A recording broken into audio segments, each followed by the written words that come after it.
Yan. Yan.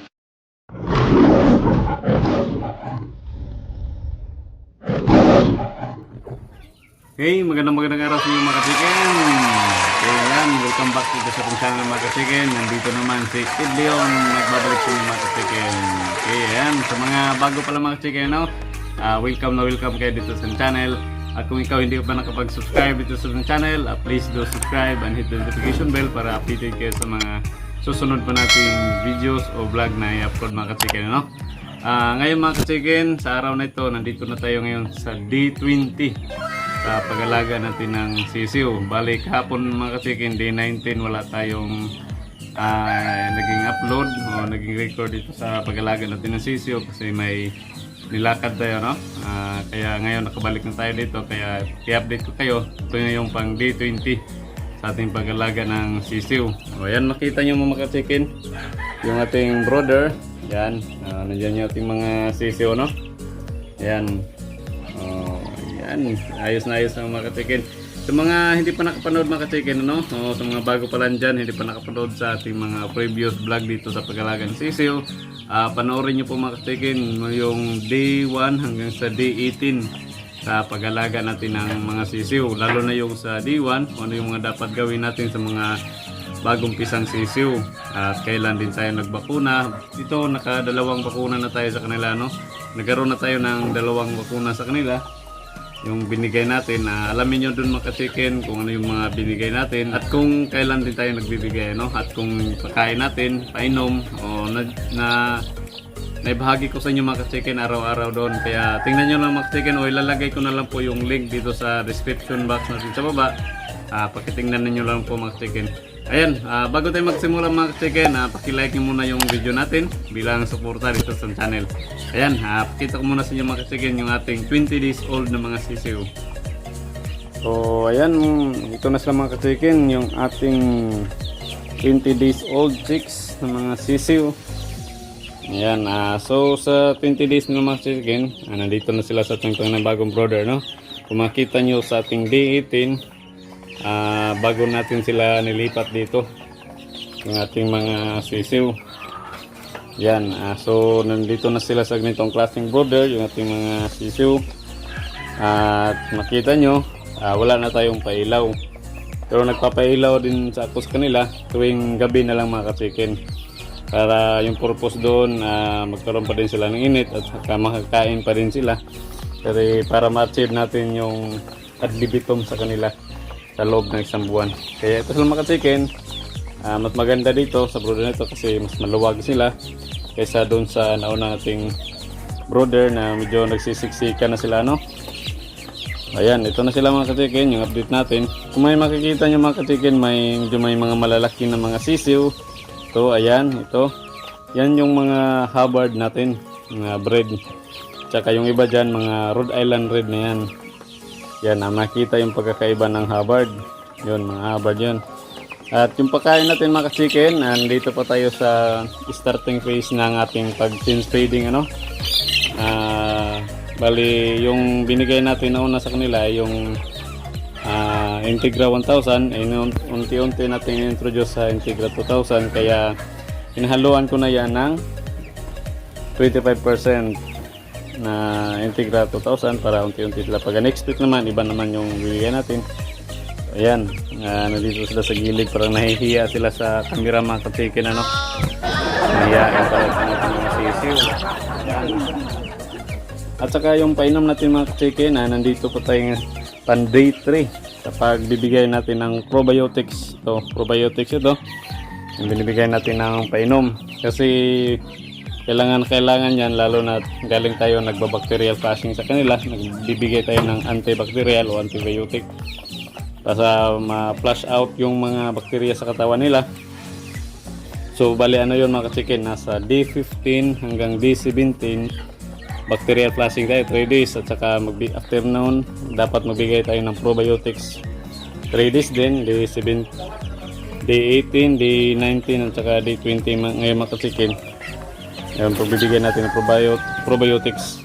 Bakit kailangan mga ka-chicken magbigay tayo ng probiotics after natin magbigay ng mga antibacterial? Kasi yung dinudurog nung antibacterial natin na binibigay mga chicken o antibiotic ay yung mga bad bacteria, pero hindi maiwasan na may nasasama doon ng mga good bacteria. Kaya kailangan natin sila maibalik o ma-refresh yung mga good bacteria na maganda para sa kanilang katawan, para maganda yung immune system nila.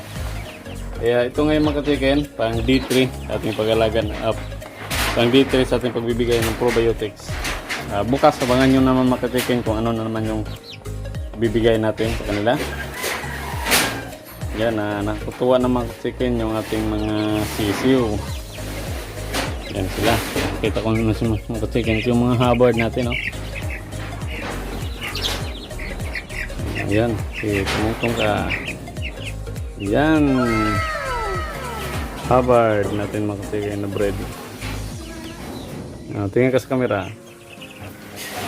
Yan, no? Yung Hubbard mga chicken. Malaki sila kasi yung ating mga Hubbard mga chicken, pagdating ng isang buwan na tumitimbang na sila ng 3/4 hanggang sa mga almost 1 kilo yung ating mga Hubbard, no? Ganyan kabibigat yung ating mga Hubbard. Kaya medyo dito sa akin unti-unti ko sila yung pinaparami ko, yung mga Rhode Island Red.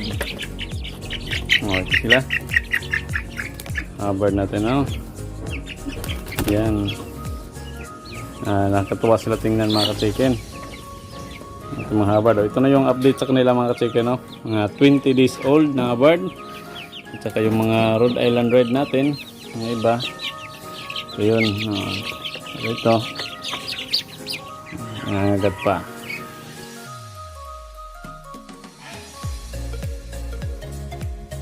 Ganyan pa yung balahibon nila. Pero pagdating nila ng mga lampas 1 month, 2 months, nag-iiba na yan. Kumikintab na yan na sa dark mahogany na balahibo, no? Yan. Yung mga Rhode Island Red. Ito pa, oh. Yan sila. Ganda yung mga sisiw mga chicken. Yeah, ayos na ayos. Ito pakain natin dito, medyo maluwag na din. Yan, may pailaw tayo, incandescent bulb. May backup ako doon na LED, pampaliwanag lang nila yan. Kung gusto nilang mainitan, pumupunta naman sila dito, no? Yan, para tuwing gabi maliwanag pa rin sila makakain ng mga ayos. Yan, ayos na ayos mga chicken. Ayan mga ka-chicken, nakita nyo na yung ating mga sisiyo, no? Update sa kanila dito sa ating day 20 sa pag-alaga ng mga sisiyo, no? Ayan, nakita nyo na. Sa mga hindi pa nakapanood, naulit ko, nasa description box lang yung mga link sa ating mga previous video o episode dito sa pag-alaga ng sisiyo mula day 1 hanggang day 18 mga ka-chicken, no? Nilalagay lang po sa description box. Pakitingnan nyo lang din po mga ka-chicken. Ayan, ganito lang po mga ka-chicken, yung pag-alaga natin ng mga sisiw. Disclaimer lang po pala mga ka-chicken, ito po ay sarili ko lamang pong programa sa pag-alaga ng sisiw base po sa aking mga natutunan at karanasan mga ka-chicken, kayo din po kung may sarili din po kayong programa sa pag-alaga ng sisiw, nasa inyo din po yan mga ka-chicken. Dito sa akin mga ka-chicken, binabahagi ko lang sa inyo yung ating pag-alaga ng sisiw para makakuha din kayo ng idea, no? Lalo na sa mga bago pa lang dyan sa pag-alaga ng manok o sisiw, kasi napaka-sensitive po ng ating mga sisiw. Yung first day nila, first week at first month, napaka-sensitibo niya nila. Kung hindi natin malagaan ng maayos, posibleng magkaroon tayo ng maraming mortality. Tulad din po sa akin noong una, yung pagsisimula ko sa pag-alaga ng mga manok, pag-alaga ng sisiw, medyo marami po yung naging mortality kasi hindi ko pa alam yung anong pag-alaga ng mga sisiw. Kaya ito, dahil sa experience ko na yon, gusto ko din ibabahagi sa inyo kasi marami din nagtatanong sa atin tungkol sa pag-alaga ng sisiw, kung paano, kailan tayo nagbibigay ng vitamina, kailan tayo nagbabakuna, kailan tayo nagpupurga sa kanila. Kaya ito mga ka-chicken, binabahagi ko talaga sa inyo para makatulong din naman sa inyo mga ka-chicken, no? At sa mga lahat ng mga kababayan natin dyan na gustong mag-alaga ng manok o magsisimula pa lang, para malaking tulong sa atin, hindi lang sa atin at sa iba din mga ka-chicken, no? Kung nagustuhan nyo mga ka-chicken yung video natin ito, paki-like din, paki-share para sa makatulong din sa iba at bilang suporta dito sa ating channel mga ka-chicken. Bago tayo magtapos mga ka-chicken, shout out mo tayo. Shout out kay Reyes Joshua, kay Hironi Hanpausa, at kay Ramsey. Shout out sa inyong mga idol at sa lahat ng silent viewers natin dyan. Shout out sa inyong lahat mga idol. Ingat po tayo palagi. God bless. Thank you. Ayan mga ka-chicken, maraming salamat sa panonood at walang sawang suporta dito sa ating channel. Shout out muli dyan sa mga silent viewers natin, maraming salamat sa inyo. Walang sawang suporta dito sa ating channel. At kung ikaw hindi ka pa nakapag-subscribe dito sa channel, huwag niyo po kalimutan mag-subscribe and hit yung notification bell para updated kayo sa mga susunod pa nating i-upload na mga videos mga ka-chicken. Ayan, ingat po tayo palagi mga ka-chicken. God bless. Thank you. Sorry, it's DJ.